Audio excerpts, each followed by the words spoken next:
اگر ایک فریق جو ہے وہ غیر احمدی ہو شادی کے موقع پر، ایک فریق جو ہے وہ احمدی ہو، عیسائی ہو، اچھا، اور دوسرا فریق جو ہے وہ احمدی ہو، اس صورت تین فریق کس طرح ہو گئے نکاح میں؟ فریق میرا مطلب کہ ایک خاتون جو ہے وہ عیسائیت سے تعلق رکھتی ہو، اور ابھی آپ پہلے غیر احمدی کہہ رہے تھے، اب احمدی پہ آئے ہیں. عیسائیت، ایک احمدی ہے اور ایک عیسائی. عیسائی، ٹھیک ہے، جی، اچھا.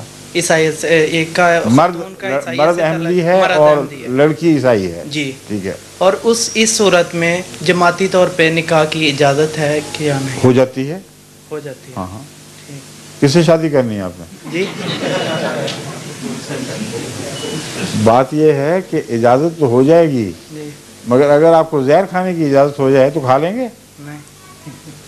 یہاں جو عورتیں ہیں اکثر ان کی تربیت، ان کا ماحول اتنا گندا ہو چکا ہے اور اتنی دہریت ان کے اندر داخل ہو چکی ہے کہ بچے پیدا کرنے کے بعد آپ دیواروں سے سر بھی ٹکرائیں گے تو آپ جو کھو چکے ہیں اس کو حاصل نہیں کر سکیں گے.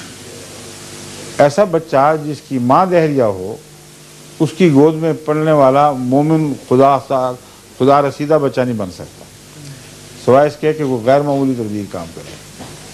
تو اپنا مستقبل، اپنی اولاد کو اپنی آنکھوں سے کے سامنے تباہ کر دیں اس لیے کہ اجازت ہے.